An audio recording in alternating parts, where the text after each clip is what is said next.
Today I'm talking to a woman who is one of my favorite people in the world. She took on Disney. Nobody takes on Disney. ESPN. She is one of the country's most loved broadcasters. And if you're a sports fan, you absolutely know who she is because you watched her on ESPN for 16 years until they made the mistake of punishing her for just saying, I don't think I want to put that in my body, having a different opinion.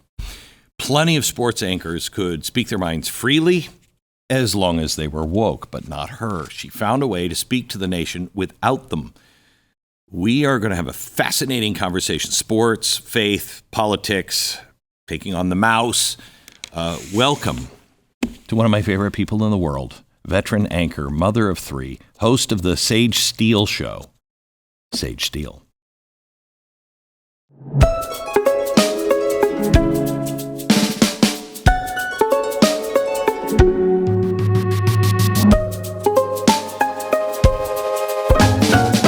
How are you?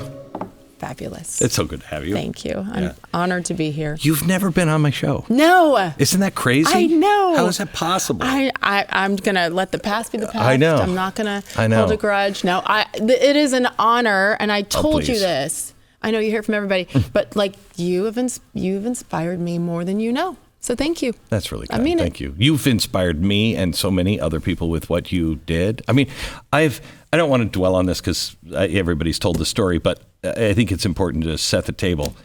What you did in COVID and just standing up and even risking, I don't even know if you knew that, but risking a job of standing up and saying, and when you, if I'm not mistaken, that was your dream job for a long time, right? It was. I used to love Disney. I know. Walt wouldn't recognize it anymore. They've just become this monstrous machine. Yeah. What did that feel like? I mean, because all you did at first, if I remember right, is you came out and you were like, I took the jab. Yeah. And I didn't want to. And you were, right? You didn't denigrate them a little bit? That's arguable, maybe. Okay. I did it on an off day on a podcast. Yes, I had no choice if I wanted to keep my job. Mm-hmm. And I didn't appreciate that, to be forced to take a shot. And I had done enough homework just to know that there's a lot of questions about it. And so this is September of 2021. Wow. And you were one of the first publicly, weren't you? I guess so, but I didn't mean to. Yeah, no, I know. I had talked to my agent at the time and who had talked to people at ESPN. They were saying she really doesn't want to do it. And then I thought there were other treatments or vaccines that they were researching that might be somewhat different. Would you ask them to consider letting me wait 6 months? I just didn't feel comfortable. And my agent said, well, you could get a religious exemption. I'm like, but that's a lie. This isn't about religion for me. Well, you could get a medical, but that's a lie. I was trying to do it the right way. I could have gotten a fake card. Well, that was a lie. And then I thought, well, then they'd really go after to make sure mine's right because they knew I was hesitant. So I just waited to the very last second and went and got the shot on the last possible day in order to be fully vaccinated by September 30th, 2021. And then went on a podcast and all I said was, because I swear to you, this wasn't a prop. It was warm, and I had a short sleeve on, and the Band-Aid was on, and I had come straight from the shot to the podcast in tears that I gave in. Right. And I didn't remember, and it was on Jay Cutler, the former quarterback, his brand new podcast, and he said, "What's the Band-Aid?" And I just was like, "Oops," and I said I took it, but I think this is where I got in trouble. I think it's sick and wrong for any company to force anyone to do something to their body that they don't want to. But that is right. Correct. It is right. At that moment, I guess people were more sensitive. And I said, but I complied because I need my job and I love my job. And I'm not surprised because it is a big global company, Disney, like many others, that were forcing us. I'm not surprised, but I'm upset. But here we are. And onward. And that was it.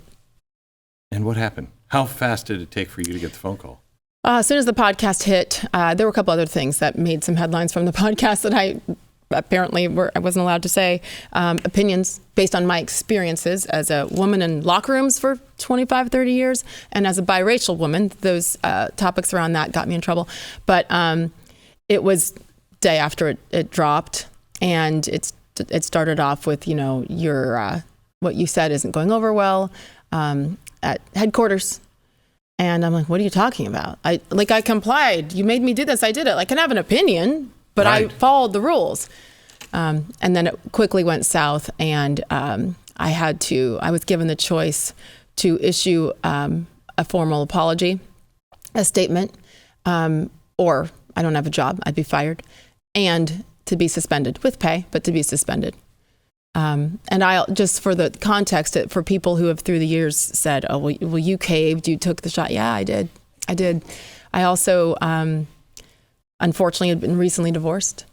And I was still am the sole, provider, breadwinner for 3 kids. All of them are in college right now as we speak. So when I say I needed that job, you needed that job. I needed that job, and that's my responsibilities to those kids. So as much as I did break, and I still I'm disappointed in myself in some ways for giving in to the mandate. I had no choice. For a different reason, I never forced anybody to take it. I think it's your body. Yeah. You know what I mean? But I almost took it because we were going over to the Middle East, and it was, remember the Afghan thing, and we were trying to save all these people. Yeah. And I didn't have to be there, but I wanted to be there and lead some things. And we thought that the country wasn't going to let us in unless we got the jab. Yeah. And we all were sitting in a parking lot here in Dallas waiting for the attorney to say, you have to take it or not. And I wrestled with that. And I'm so glad I didn't. From what you know now, does it freak you out at all that you took that? The only reason I can honestly say no is because the night before, I wasn't sure I was going to do it till I walked in this stupid little pharmacy at a grocery store in the middle of nowhere, Connecticut. The night before, I went to bed in tears because I was like, if I don't do this, how am I going to feed my kids? How am I going to give my husband his alimony checks? Real issues, real questions. And I went to bed and I just prayed for a sign. And when I woke up the next morning and I got in the shower, I was crying still because I'm like, what am I going to do? And I opened my eyes, and I haven't told this story often because it makes me cry. This was a house that I had done some renovations, but I still hadn't done the bathroom. And there was some ugly brownish marble tile on the other side of the glass of the shower. And I saw it. And for the first time, after 3 years of living there, for the first time, when I looked at that one spot, I saw the outline of an angel in the marble. I'd looked at that 10,000 times. And at that moment, I realized I asked for a sign. And I took that as, you will be protected. So I'd like to believe that what went in me that day was water, I don't know, was not the vaccine. I also had to keep my job, had to get a booster in order to do my job and cover the masters, as I always had. And I knew I was risking it, but I felt, I did have a choice, but in order to keep my job, I felt I had no choice. And I just had felt like, okay, God has taken care of me all this time. And that was a sign to me, that angel in the marble. If you wouldn't have seen that, what decision would you have made? I don't know.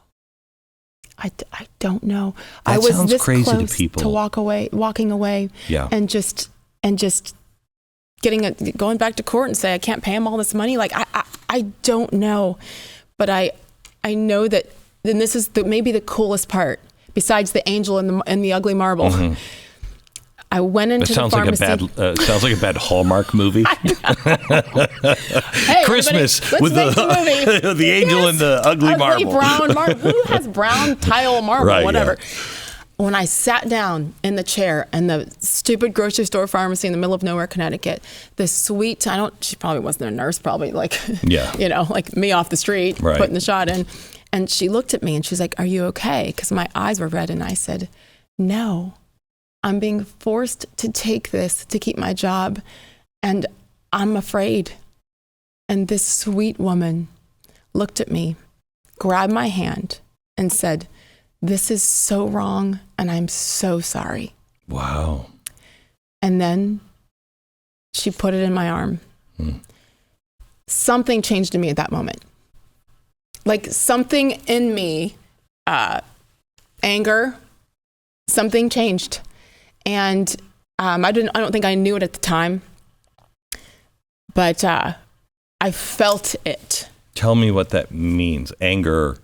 How do you like they pushed me too far. Okay. As it's going in, so as courage. It was too late. It fired me up in ways that I think I'm seeing today still. And my mom and dad are like, "Whoa." But something about her acknowledging how wrong it was too, this complete stranger, as she did it. She needed a job too, right?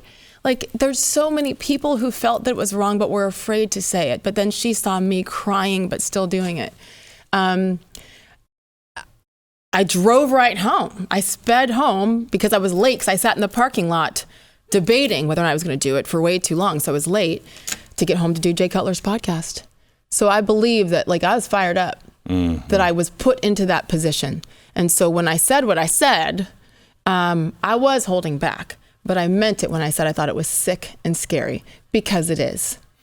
It changed so many people. I mean, I remember being on the air, coming home from Christmas vacation, seeing what was happening before anybody was really paying attention, seeing what was happening in China, and going on the air and saying, "This is disturbing. I don't know what it is yet, but this is disturbing. These signs aren't good." Then they started locking people up and everything else. And I remember saying on the air, don't fear the virus. Fear what comes and what people do because of the virus, the changes that will happen. But I said at the same time, but I can't imagine that we will ever do anything like that in America. We'd go crazy. Well, I got the crazy part right. Yeah. But I couldn't believe what we turned into. I know. And still, in some ways, are. Still are. It's sick, and it is shocking, especially here. China, you can kind of understand.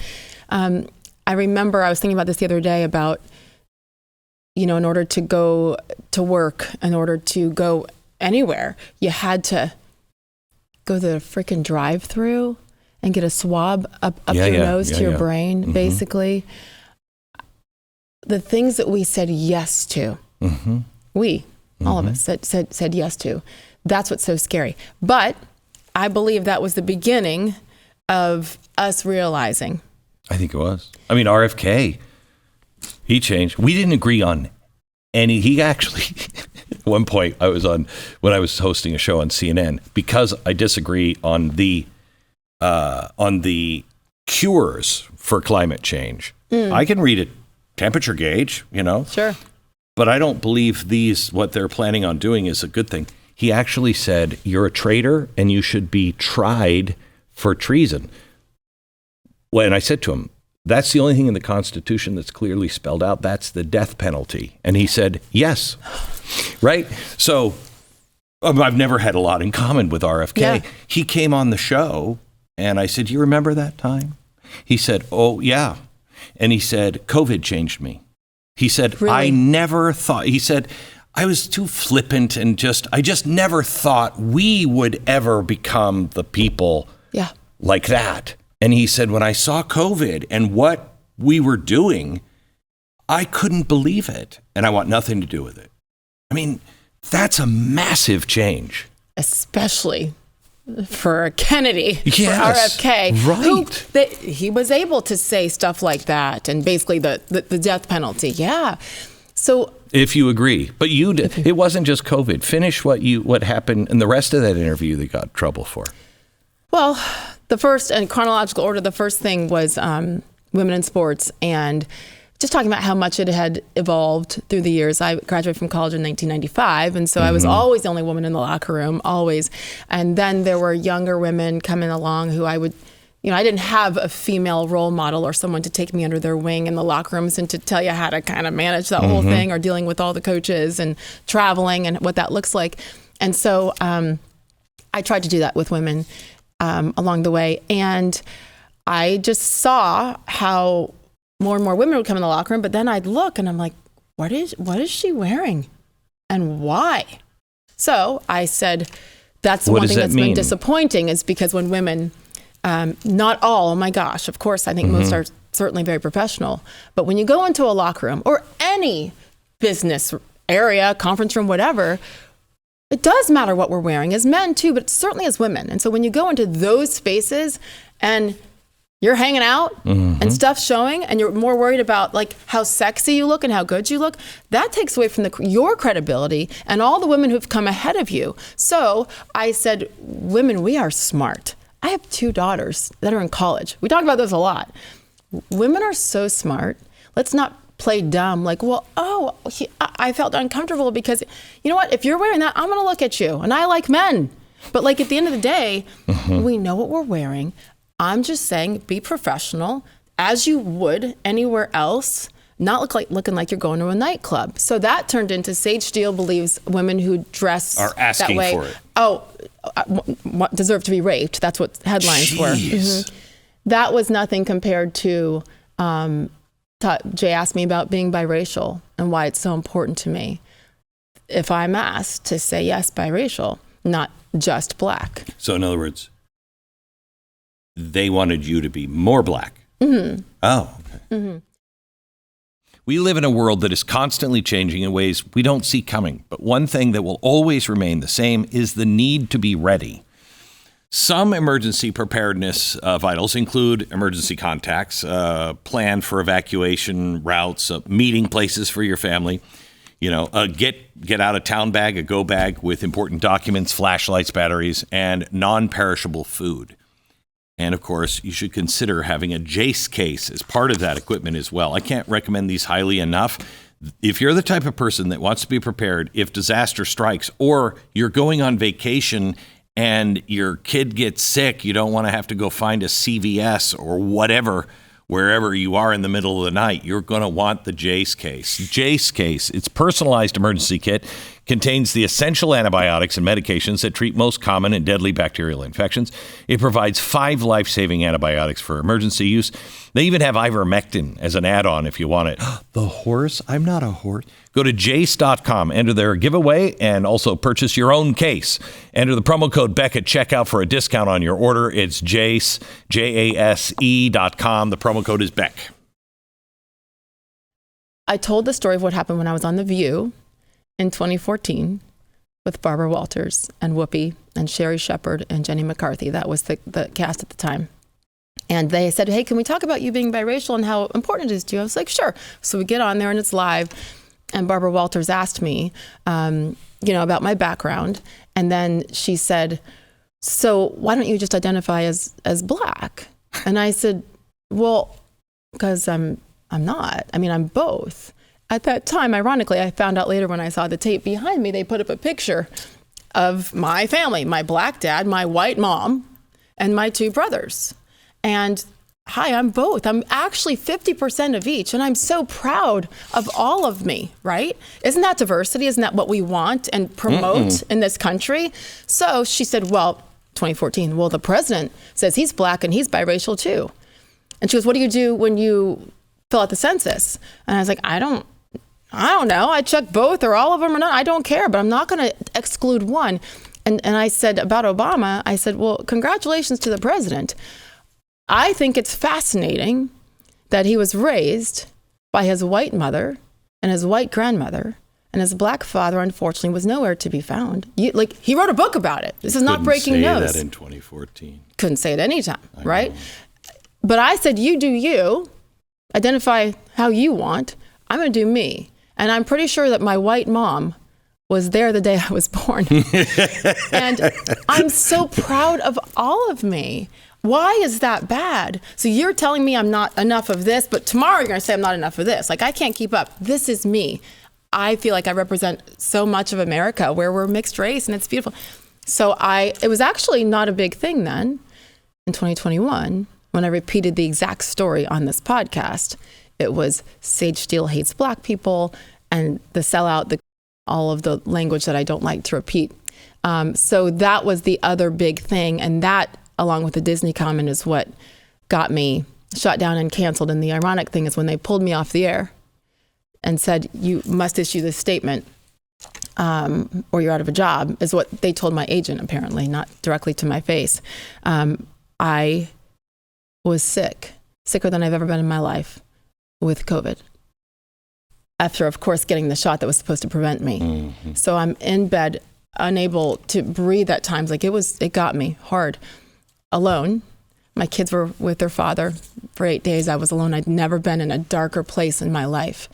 Being canceled by every person I thought was a friend, every network, every peer, everything, and all black people. Not all, of course. Yeah. So that was the beginning of my end at ESPN, which was also the beginning of a beautiful new beginning. Like all of it. But I look back and I still, I swear to you, I would not change a thing. And there will always be pain from that because the only reason I stood up and sued later is because ESPN and Disney allowed all of my peers who leaned to the left, who hated Trump, who loved Obama and loved everybody, they could say whatever they wanted on ESPN platforms, live on an NBA show to talk about Roe versus Wade being overturned instead of talking about basketball, or the Don't Say Gay bill on a basketball show. So my point is, just be consistent. You cannot allow all of them to say whatever on ESPN platforms, nothing to do with sports. Well, I'm on a podcast on an off day talking about my experience as a biracial woman, my experience with taking this shot and complying with your rules. Especially just when I can't comment on your experience because I'm a white cisgendered man and I can't even relate to I can't comment on it. They'll shut me down. No way. I can't have an opinion on anything. Can't. But then you, biracial, you should not have a biracial. I mean, it's really crazy. I mean, we've gone insane. And I mean, I've been on The View. Nasty. But I was talking to Jay Leno this weekend, and he calls me up. He's like, "We've gone insane. I don't understand." And he said, "Glenn, I'm out." He said, "I take my fire truck." He's got an old fire truck. Take my fire truck out to the fires. He said, because these firemen are eating and they're working 15, 18 hours a day. And he said, they need food and they're getting box lunches. And he said, I just thought it'd be nice to have one hot meal a day. Yeah. He said, so I bring my fire truck up and I, bring all these.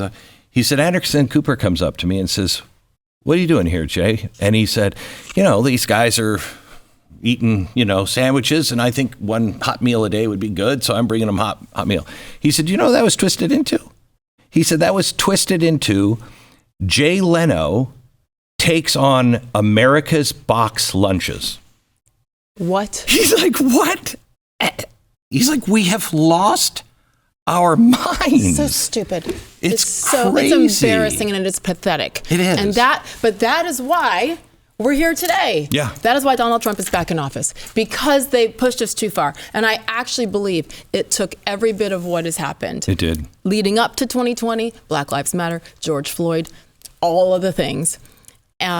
How the Democrats chose to run Kamala's campaign, how they chose to put her there in the first place, for people to get to the brink of disaster before realizing. I don't think everybody realizes that, though. No, I don't. I think a lot more do. Oh, yeah. Obviously, or else we wouldn't be here. Not many are willing to say it out loud, maybe. Mm-hmm. I think we were actually blessed by the Lord that he didn't win in 2020. Totally agree. Right? Totally agree, because it would have just been, oh my God, 4 more years of this crazy person. Right. Instead of going, he's not that bad, because look what these people did. Right. Not just allowed to happen, did to us. And it was intentional. And they didn't think that we would smarten up in time. Why would they think that? Look at how we lined up and went and got that shot just like I did.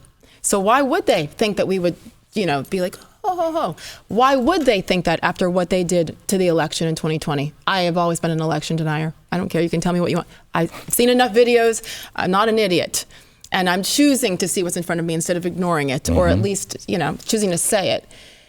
It took every bit of this crap for us to get to where we are today, and to get him back in office, and a better version as a president, as a human being. I think him, first of all, I think it hardened him. I think when 2020 happened, he was like, and I talked to him right after the election, and I said, Mr. President, I don't have any proof, but you'll never convince me that that was fair. But I don't have any proof. That what was fair? That the election, 2020. Yeah. Okay. I said, but, I'm sorry for everything that you've gone through. And he just really had a hard time with that. However, in time, I think he just started to catalog, okay, what happened here? He had no time to think. What happened? What didn't I know? You notice he doesn't have his family as the only people around him this time? Yeah. He knows now who I can trust. He had no one he could trust.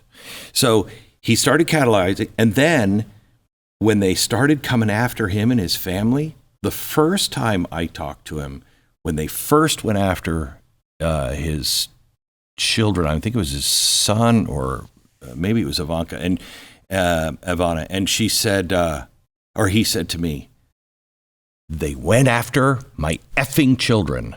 And I saw real anger from him for the first time. However, he then had to go through court and everything else. And by the time he gets up to the assassination attempt, he's not that way anymore. He's not that way. And then the assassination attempt happened. And I think that was a God moment. It was. And it humbled him. Instead of becoming angry, he just became even more determined. Yeah. And look at him now. He's back to the Donald Trump I knew in 2008 or 10, or you know what I mean? That wasn't running for president. He was comfortable in his skin. He knew the game. He knew what he was playing. It was that 4-year period that I think just took him absolutely by surprise. Yeah. And look at him now.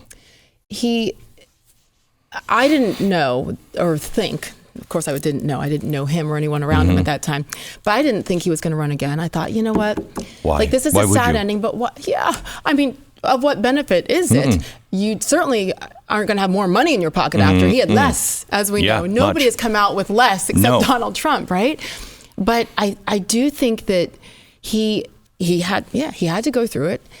He's more humble, despite what people want to think, because number one, the assassination attempt, and I feel his belief in God. He speaks about it much more than he ever has. In a real way. Beautifully, like very genuine. And I also think that from a business perspective almost, I mean, we all have to take a step back sometimes to be our best selves.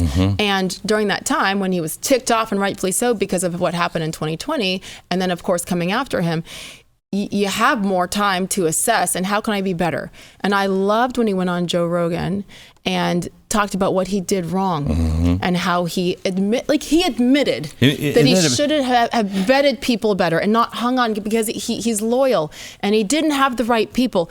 To admit that is incredible. Remember when Barack Obama was asked, what did you do wrong? And he said, nothing. Nothing. How about Kamala Harris? Yeah. What would you change? Nothing. Like, if you just show a little bit of humanity, what would I do differently? I believe people see that and go, oh, you know what else it is? It's really good leadership. Yeah. When you can own your crap, and then as an employee, I said in 30 years in the industry, I've had maybe enough true leaders on one hand. People have the title, but they don't know how to lead. Correct. When he did that, to me, it was a massive thing for me to see as I look up to our commander-in-chief him and some others. And he acknowledged, this is where I can do better. And now we've seen it. And I also think that 48 hours after he was shot, to be there in Milwaukee, I guess it was, and the shots that they took of him, shouldn't use that word, the close-ups of him sitting there while his 17-year-old granddaughter had the courage to get on stage and speak about her grandfather. You saw the tears in his eyes. Oh, yeah.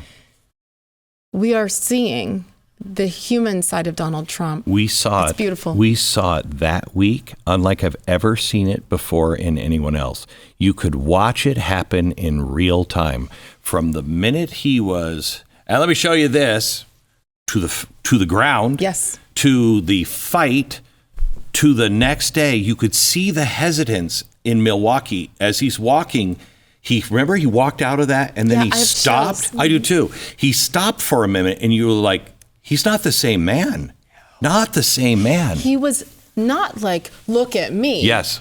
He was absorbing it. And he was, present. I think, he was also,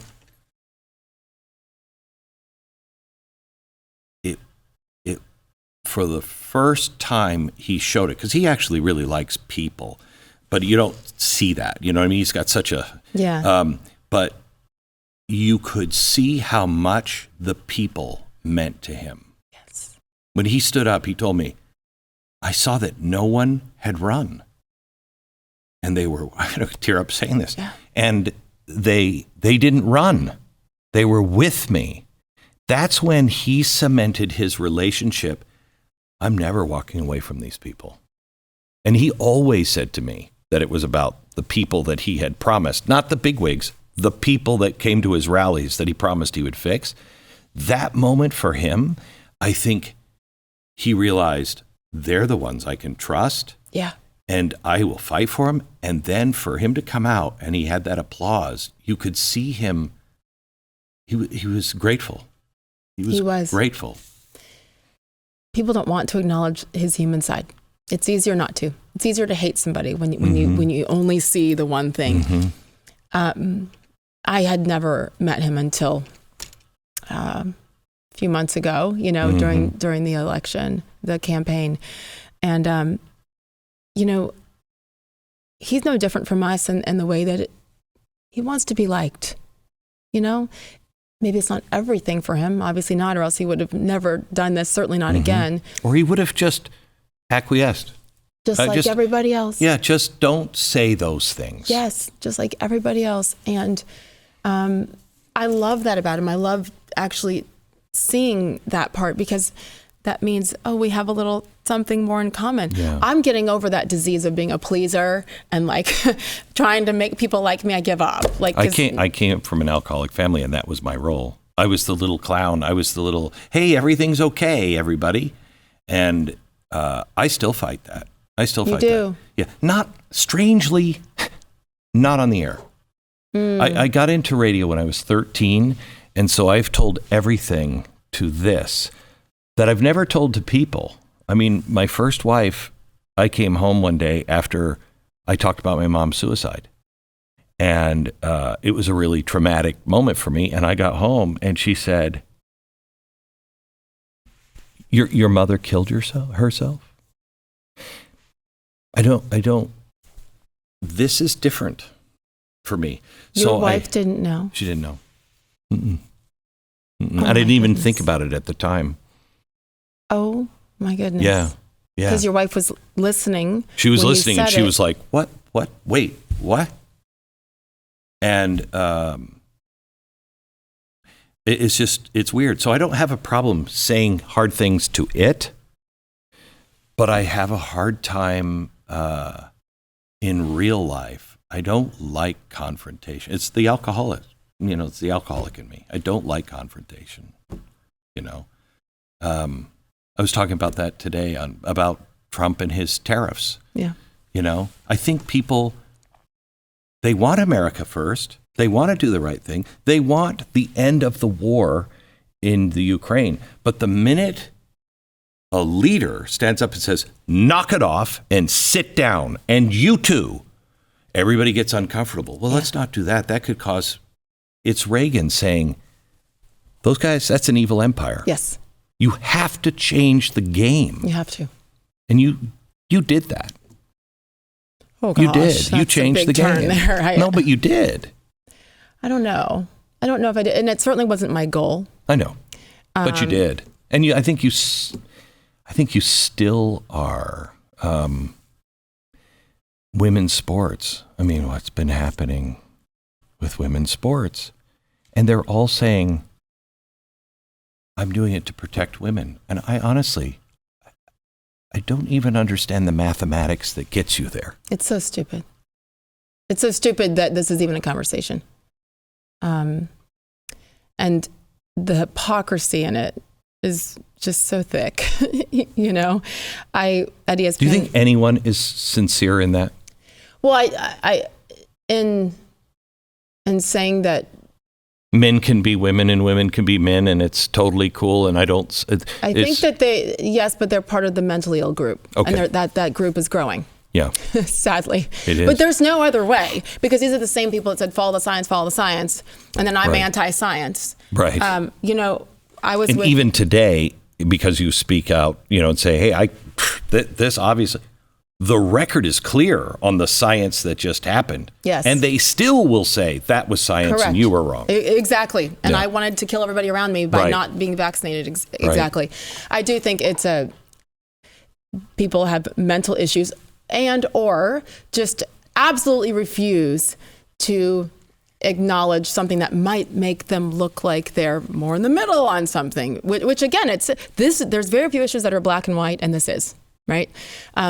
I think the reason, one of the reasons I keep speaking up, number one, yes, because these young women, but also when I was at ESPN, I was part of ESPN W, which I love, W for Women, and it was an annual conference retreat summit every year, I think starting in 2010, and I was the original host for 10 or 11 straight years, until that year in 2021 when I spoke up.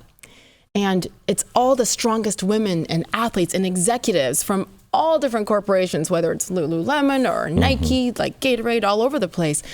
And the silence that we continue to hear, you can't hear it because they're silent, is mind-boggling and disgusting to me. All these women who stand up there and preach pro-women, pro-this, pro-that. You don't do enough highlights on us. You don't do enough this and that, then salaries. And now you're silent at the most obvious time. Title IX is something we always talked about. Billie Jean King came to the conference several times. I mean, she was right there in the middle of it. I was born in 1972. That's the beginning of Title IX. And now they're willing to take this and allow it, and they're actually encouraging it, some, and are part of it. I've said from day one with this, if we just as women's sportscasters came together and said, okay, there is room for everyone, and we will figure this out, because this is not about excluding anyone, transgender. But if we just stood up, this would have ended. But instead, there's been 1.5 people in the sports industry, 2 people, me and my friend Samantha Ponder, who also got fired from ESPN last fall because she's a conservative. And then we're silenced because of it and canceled and threatened, and you're losing a door because we're standing up for women. It's no different than COVID to me. They want to control. They're making money from this stuff. And if we continue to stay quiet, there is blood on our hands, and I firmly believe that. Oh, have you ever read, I'm trying to remember who wrote this. Back in the 50s, there was a book, I think it's called Ordinary Men. And it was done by a researcher. Some of the worst Nazis were the best police officers of Poland. Okay. They were fair, they were decent, they were honorable, and they quickly became the worst of the Nazis. Okay. And so this researcher went back and tried to figure out what the hell happened, because it happened that fast. So fast. And I'm doing horrible injustice to her theory, but it's absolutely right. One person said, do it, or you're fired, you're out. And they did it, and then it just was a Rubicon. They just crossed it, and then they just had to continue to reinforce that they were on the right side. Yeah. And it just got worse and worse and worse. And they could no longer see it. Once they crossed the river, once they did that, it was over. And I feel like that's what we're doing again. I mean, thank God not to that degree, but people have just crossed the river. They've burned their families, burned people. They stood for things that no person in their right mind today would still be backing up, but they can't go back. They feel like they can't go back. And I understand the fear in many ways. I have noticed though lately with all of these topics, political, cultural, whatever, I think this is something I need to work on. I have no more patience for people who live in fear. I don't. And I'm not saying that from a mean, whatever perspective, but I think it comes from some personal stuff too, where when you live in fear, I mean, I'll just say I'm divorced, you know. I was married for 20 years and I wouldn't change a thing. And I love what we had and I have my 3 kids and I'm grateful, but. I was shocked when you and I met. At AmFest. At AmFest with Charlie Kirk's thing. And I've known about you, but we'd never met. Had we ever talked before? No. And I was so immediately impressed with your strength and the sense of you just know. There's successful people are either total frauds or they just know who they are. And that's why they're successful. Yeah. And I just was overwhelmed by that. And then you started talking to me and putting little breadcrumbs out about you were afraid in a relationship. You're afraid, and it doesn't equate. Yeah, it doesn't work. Have you ever talked about it? Are you willing to talk about that? Yeah. What was that? What happened in my marriage? Yeah, with you being afraid. Yeah. How did that happen? Because you don't seem like a woman who's afraid. Yeah, I'm not anymore. But why were you? Because, what happened? Very well intended, I think. Only girl, first child. The pleaser in me. I wanted to make sure everybody around me was okay and happy. And I come from an incredible, my parents, I'm 52, my parents will be married 54 years this year as an interracial couple that got married in 1971. Wow. Where my mom's family, or parents, not family, but parents disowned her for marrying a black man. And all that they've been through, they are my why, my strength, my everything, along with my kids. I was that girl and I wanted to please the teachers and please my coaches and please everybody and make sure everybody's good. And I married my first boyfriend, met him in college. I was 20 and got married at 26, almost 27. And divorced at 47. So that's all I knew my whole adult life, you know? And it was again, I say this, and I wouldn't change anything, but he was a stay-at-home dad. And it was great for many years as my career, continued to, and I had this, I had guilt. I had guilt for not being home as much as I wanted to be. I had guilt for, being too successful at some point, which how did that make my husband feel? And he was going to go back to work when the baby got into first grade and never did. And that's why we're here today, et cetera. But what were you afraid of? I was afraid of everything. I was afraid of, I don't know. When I say everything, I can't even think of how to summarize it, because I was afraid that if I wasn't home enough, then I wouldn't be a good mother. And my friends who all stayed home were judging me. I was afraid that if I was too successful, then it would make my husband feel smaller because he's the man and I'm very, very, very traditional. And the whole role reversal I didn't like anyway, but I was doing well, so it's the right thing for the family. So I made myself smaller, oh my gosh, in every way, to try to make sure everybody around me didn't feel like I thought I was all that on TV and all the things. And then I was afraid to address the issues because I'm Catholic and we don't get divorced. You don't, you don't do that. I was afraid of the judgment. I was afraid God would be mad at me. The fear was everywhere. And then you're not enough racially, right? Because I'm not white and I'm not black.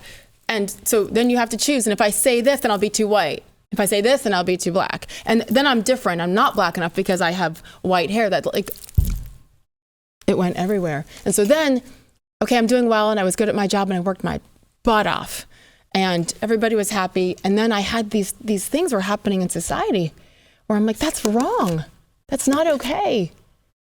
But if I say something, then I'll be too far over here. And then I won't be liked by the left and people who look like me so you just stay silent. And then I would speak up. This makes my head hurt just thinking about it. Do you see why? This is why probably why my hair is curly, because it's just everything. But it was smarter to stay quiet, Glenn. So much smarter. From every perspective, certainly for work, financially. I mean, what I've lost financially is insane. But God, it feels good to be true to myself in every way now. And to realize that if I'm leading with my heart, if I'm doing it in what I believe is the right way, leading with kindness, but strength as well, man, if you don't like me, that's kind of on you.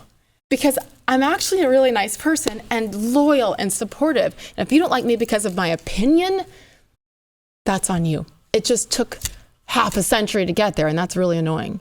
But now, because of all the people I was around, including my leaders and bosses and teammates and coworkers and peers and people in my personal life, which I've made kind of obvious here, when you live in fear, I can't be around you because I need someone to continue to uplift me as well. Let's make a team. We're going to do this together. And I shudder at the thought of what my life would look like if I had continued to live in that fear, whether it be with my opinions, standing up about what I thought was wrong with forcing someone to put a shot in their body that's an experimental, unproven shot, or even if I had lived in fear of what everyone would think of me for making the decision to end my marriage and where I would be today. Even though I have no idea what tomorrow is, I don't know what my professional life is going to turn out to be. I don't know if my little show is going to work. I don't know if I'm going to get married again. I don't know if my kids are going to hate me or like me tomorrow. It depends on how much I give them for spring break. Like, I don't know, but I'm okay with it. And it's just, I'm so grateful that God has allowed, and it's all God, has allowed me to say trust. That day in the shower, when I saw the angel in the ugly brown marble, I feel like it was a turning point, and I have trusted with every aspect of my life, and the fear has gone away. What a blessing to have been canceled 150 times, to have been embarrassed intentionally by my company, intentionally. What a blessing to have lost all the money that was right there on the table for me to take. What a blessing for some family members to be like, she's a nut job, keep her away. What a blessing to have been called a sellout, other names I won't say. People I thought were friends to go away and say, yeah, I'll be friends with her, but don't put it on Instagram. Don't show anybody that I'm having lunch with her.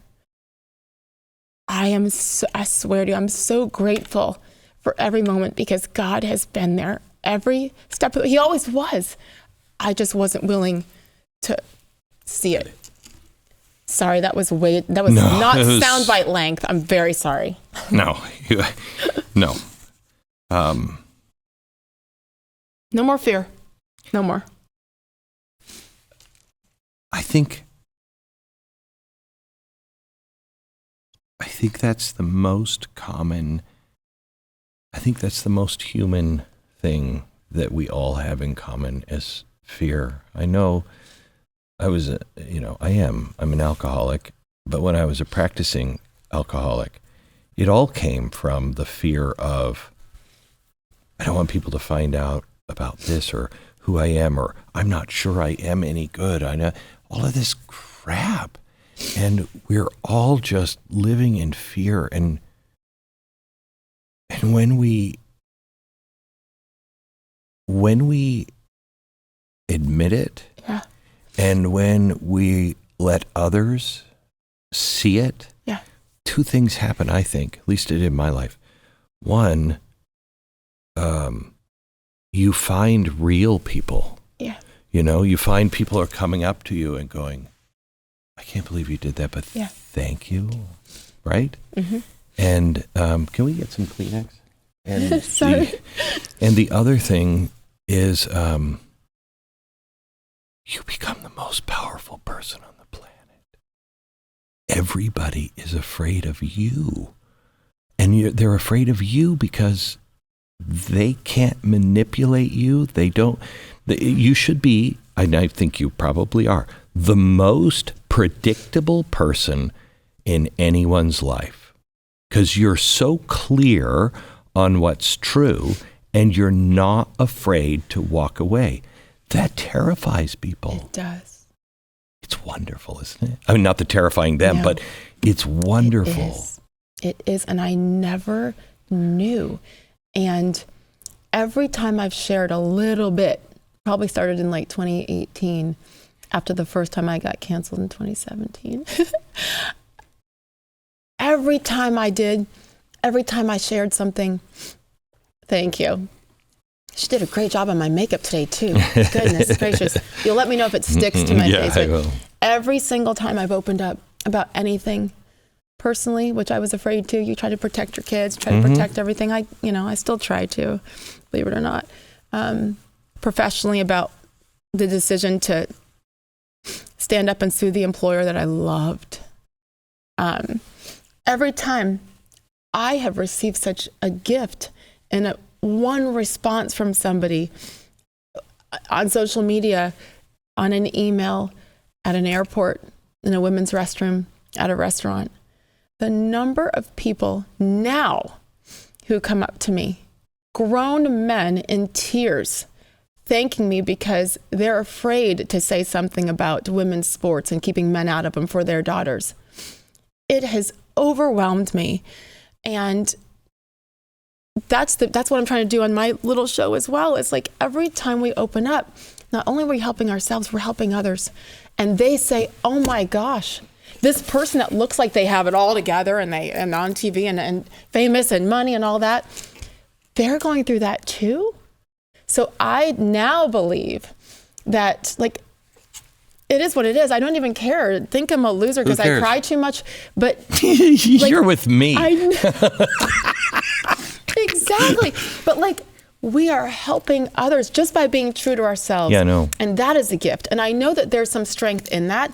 But to me, the credit has to go back to my faith. I wouldn't have done it without faith. No way. And what you have chosen to overcome and address, whether it's right here or in any other way, that's the win. And I actually think that that's how we all heal and recover as a society, is we stop trying to be so damn perfect and keep it all together and be so, like, no, I mean, do you see this hair? Like, there are so many imperfections here that now I just embrace them. Stop talking about your beautiful hair. Okay, look at mine. Look at mine, then look at yours. Guess Stop. What? Naturally, mine is the same color as yours. Believe me. No. 100%. I'll show you later. The roots are back here. But I'm so great. This is what I said to my kids, whether it be speaking up, standing up for yourself, or in relationships. Please don't waste my pain. Please take my crap and use it and be better and smarter and wiser and fearless. And I'm so glad. And Glenn, the day before my lawsuit dropped in April of 2022, I spoke to each of my kids separately to say, this is what's happening tomorrow. One was in college and then two were in high school. And I just want you to know that this is probably going to be ugly. I don't want you to defend me. This is about free speech. And that's why I'm doing this. I had the same conversation with my your kids. Oh my God. Like, I just didn't want I didn't want them to feel the need to defend me Yes. because it does get old. And teachers and coaches and other parents would say things to my kids, and I was like, tell them to talk to your mother. And that's when the ugly Sage will come out, because you touch my kid, I will cut you, I will hurt you, and I'll go to prison for you. But I said, don't defend me. Just remind people that everybody has a right to their own opinion and diversity of thought. That's all you have to say. And I said, but I'm sorry for what is to come, because I know it's going to be ugly. But just know I cannot be quiet anymore. And I'm so sorry, but I love you. And do you know, each of them received it differently. My son, who's in the middle, I always say between my two crazy daughters, my saint son, who's like, oh boy, he's going to be the best partner someday. My son stopped what he was doing, and he looked at me, and he said, Mom, it's about time you stood up for yourself. He was 17. I thought I was protecting my kids this whole time by staying quiet. And in the meantime, what did they see? They saw me being quiet and afraid and not true to myself and small. And so I'm teaching them. We're teaching our kids to be strong and to do all those things. But what example are we showing them? The opposite. Shame on me. So I knew at that moment that even if Disney won, hello, David versus Goliath, they could bleed me dry in 5 minutes. One thing Even they do if well Disney is litigate. won, very good. Very well. Even if they won, I actually just won. Because my kid, they saw me saying enough. I knew my career there was going to be over. When you sue your company, it's over. And by the way, I was still on air for 16 months after that lawsuit dropped. So I was sued them while on their screen every single day. And it was so scary every day to walk in there and do those live shows. But my kids saw their mom supporting them, supporting everybody, and fighting. And so I did know at that point that I'm here for more on this earth, to be their mama, even when I drive them crazy, which is a lot, and to use my voice. I knew I was done at ESPN. I didn't know what was next, but to help others who also lived in fear. And I know now that that's why God has me here. I'm going to give you a list of people, and you tell me what they have in common. Andre Botticelli, Steph Curry, Justin Bieber, and Tim Tebow. All of their moms were encouraged to end their pregnancies. That's incredible. Now think of the tens of millions that we have snuffed out as a society. My gosh, how many greats did we lose? When a woman faces an unplanned pregnancy, she's often pressured to end her child's life. Most moms do not want to do this, but she wants to make the right choice. Nobody is around helping her. Society is saying that's not really a life. But this is where the Ministry of Preborn steps in. Preborn and their network of clinics offer compassionate, loving care to moms. And they support them in their hour of need and their years in need, honestly. They help them, first thing, choose life by introducing a free ultrasound. Once mom hears the child's heartbeat, she's twice as likely to choose life. Then what's standing in your way? A lot of it is just really basic things. And that's why they are there for 2 years after mom. Will you join forces with me and Preborn? One ultrasound is $28. $140 helps rescue 5 babies. When you donate monthly, you're going to receive stories and pictures of the lives you helped save. Please dial pound 250, say the keyword baby, pound 250 keyword baby, or visit preborn.com/Glenn. You go back to 1971, your parents. Right over here in the dark. That's the Archie Bunker set. That's All in the Family. I love the music. That was the first one to really deal with interracial. I mean, 1971, your parents were ahead, way ahead. Your dad was, if I'm not mistaken, the first black varsity football player, right, at West Point. Yes, sir. I'm trying to balance this. That wasn't fear. That was not fear. How did they influence you, or how did you miss that epic stance from them without fear. Gosh, I don't mean to make you. No, I love this. Yeah.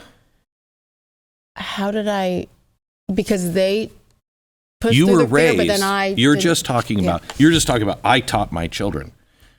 I think I can teach my children, and they can learn from my example. But I don't think they actually learn until they face their fire. Yes. You know what I mean? So is that the same with you? Because your parents faced fire. You had to, as a young kid, white mom, black dad, you had to be the odd person out in school.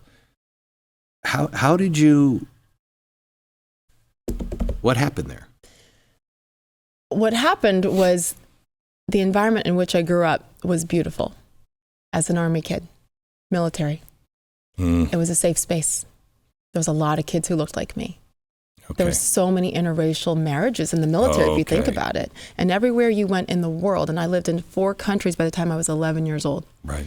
Everywhere you went, there were kids who knew what it was like to move and to start over and to, okay, now I have to find new friends on the playground, and then on your sports teams, et cetera. And so it was the most diverse upbringing because racially and all that, but it was a bubble because we all took care of each other there. And so then my senior year of high school, the Army moved us from Fort Carson, Colorado Springs, to Fort Benjamin Harrison outside of Indianapolis.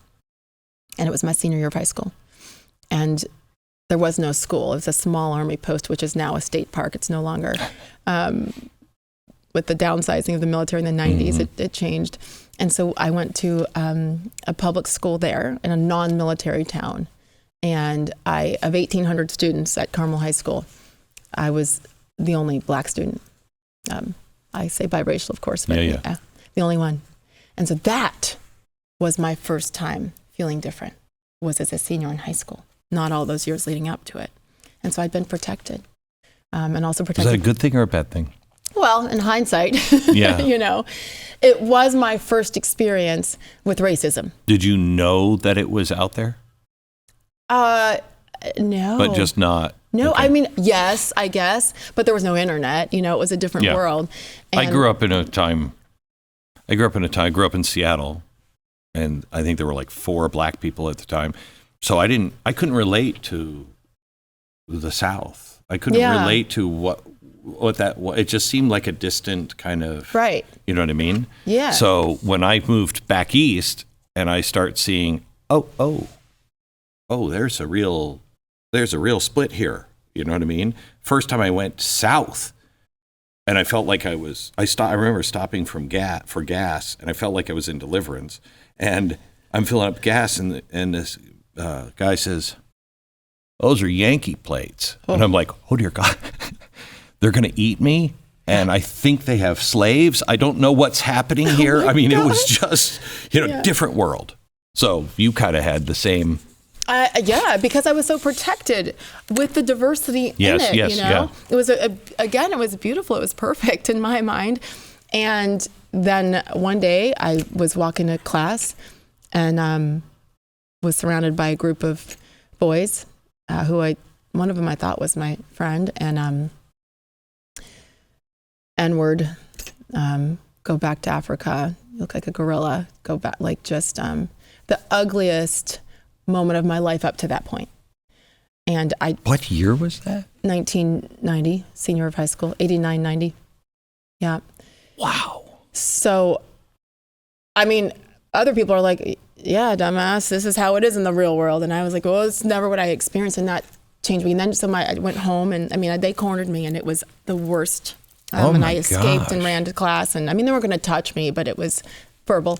And so I got home that day from school and told my mom. My dad was out of town with military, and we went into school the next day to talk to the principal.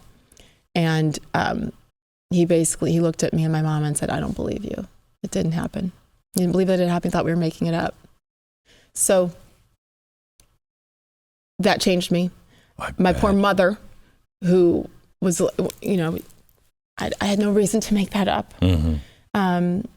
And I named names, and they did nothing. And so a couple weeks later, I remember I was walking around school. It did change me, and I had my eyes on the ground. I was no longer this kind of bubbly, like, ah. And this woman tapped me on the shoulder, a teacher, and she pulled me into her classroom. And her name was Agnes Kam. She was the German teacher. I didn't take German. She knew who I was. I stood out, I guess. And she said, I want you to know that I heard what happened. And I'm so sorry. And she said, but look at me.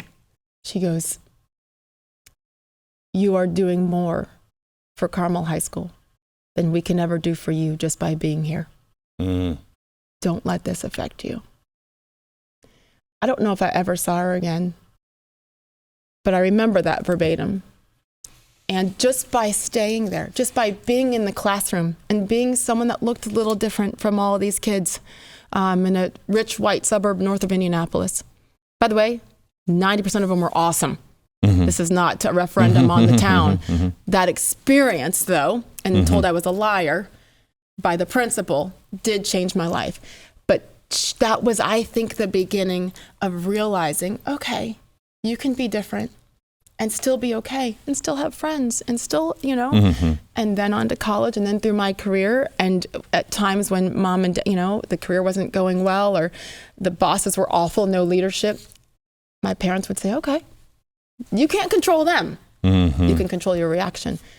When I was little, my two younger brothers, we had to memorize part of the cadet prayer that my dad had to recite 100,000 times while at West Point.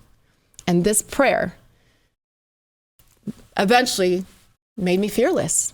Say it. Help me to choose the harder right instead of the easier wrong, and never to be content with a half truth when the whole can be won. Mm-hmm. Every part of that meant nothing as a kid saved me as an adult through all the stupid drama at ESPN and Disney, through my marriage, through every day. If you're at the grocery store and you're in a rush, do you want to put the cart back? It's the right thing. Put the cart back, right? It's the harder right when you're in a rush. Mm-hmm. Sounds stupid. And to not ever be content with a half truth when the whole truth can be won. I mean, I had no choice at some point. If I'd been reciting this and then made my kids memorize it. Harder right. The harder right was what? Was to say, no, Disney, no, ESPN. You are hypocrites, and this is not fair. And I have other friends who feel the way I do, but would never say it because of maybe they're smarter than me for staying silent. But the harder right is what? Is to stand up, even though it cost me everything, literally and figuratively. The harder right is to have that conversation with a friend. The harder right is in your relationships to be the example for your kids. And if I'm telling my daughters and my son, you listen to this and don't stay comfortable because you think that's what everybody else wants. And then I'm not going to, if I say that but don't live it, why would my kids ever then become fearless? It's the harder right. And it sucks sometimes because we know what it is. In here, we all know what the right thing is. Mm-hmm. It's just easier to ignore it and to not tell the whole truth.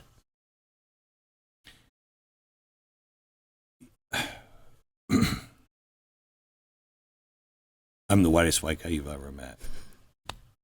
And I remember when Barack Obama became president, I think there is times, and even I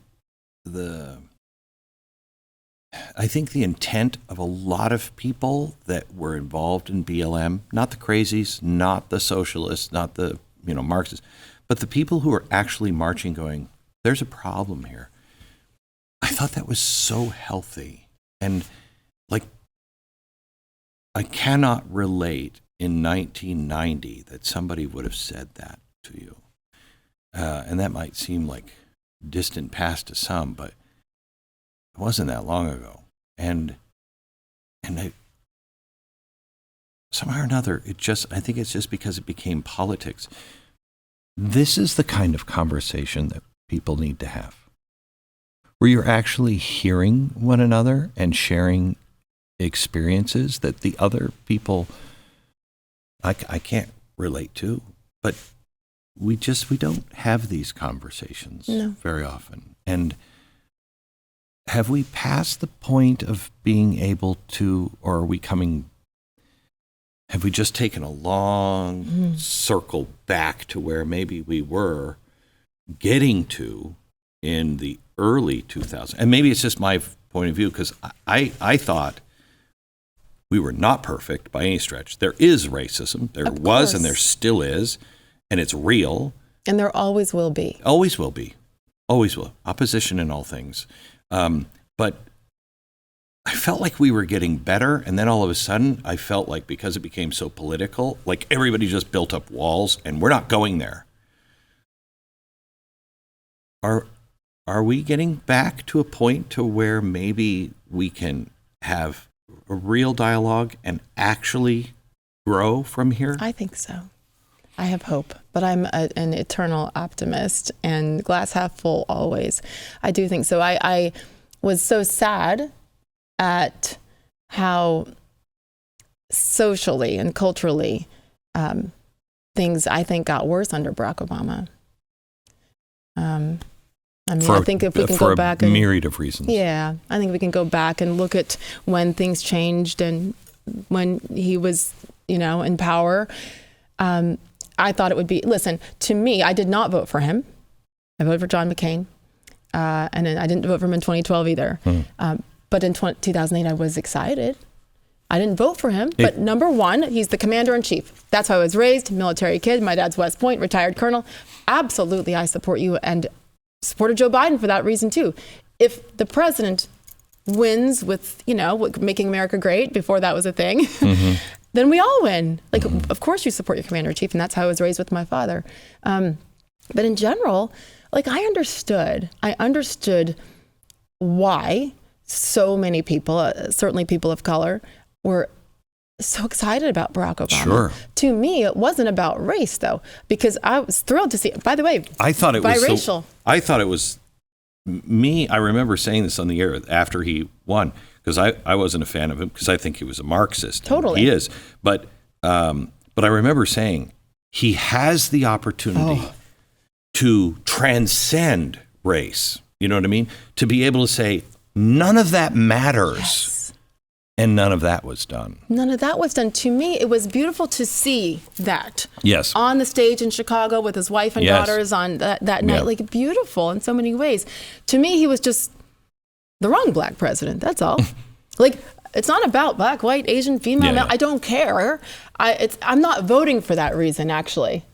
Content of character versus color of skin and what you stand for. I guess it only matters when it's convenient for you? Like, I don't know.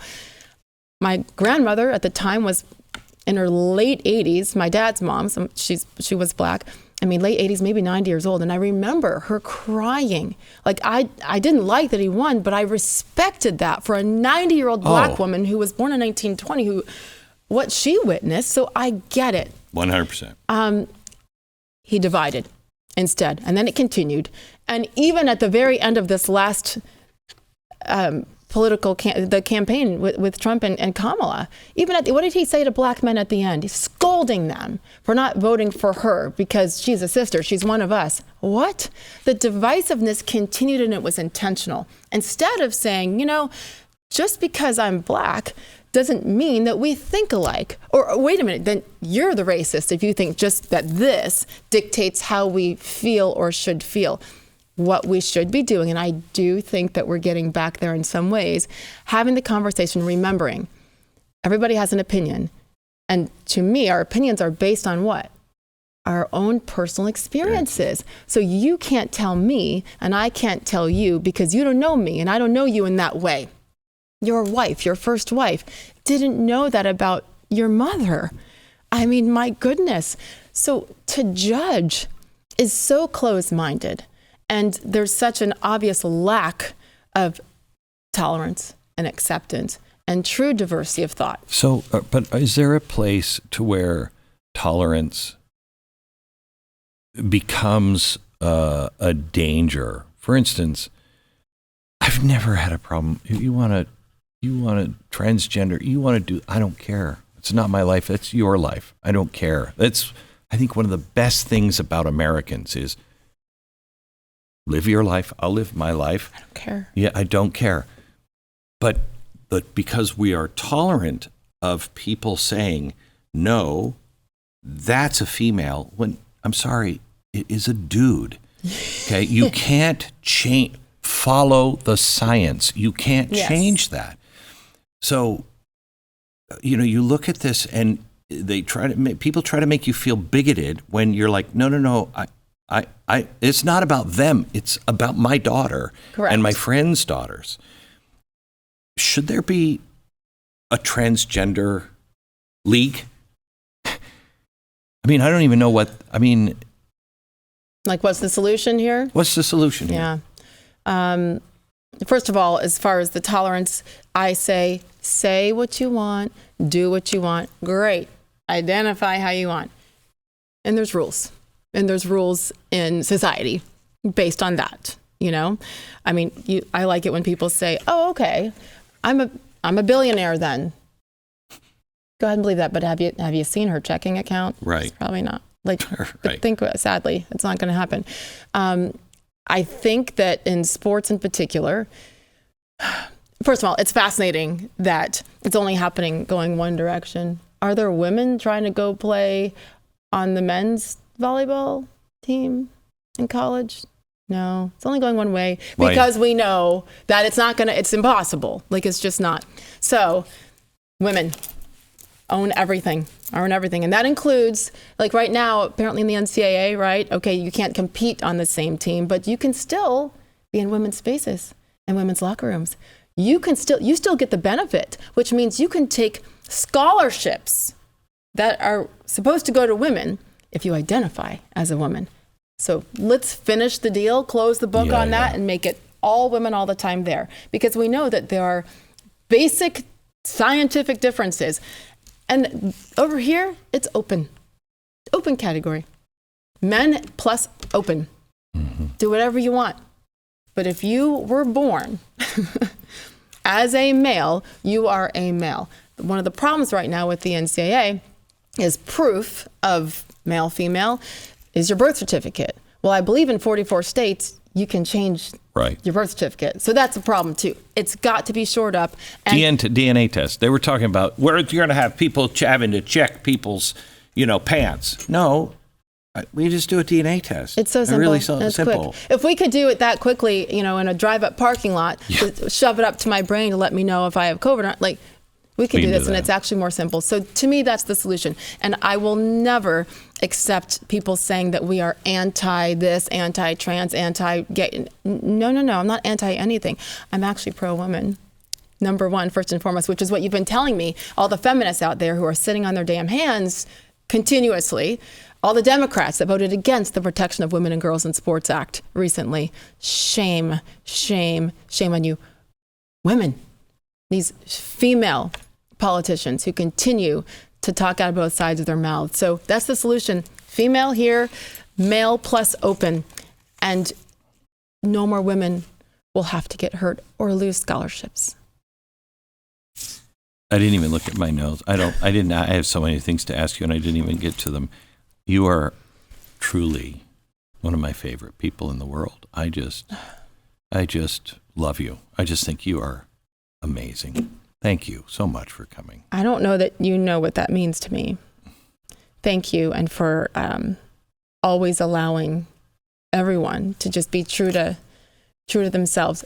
That's what people like you are why I have hope. You've been doing this a long time, and you have evolved but not changed that part of you. And that is what makes America great. That's why we're going to be okay. I have to believe that. Thanks.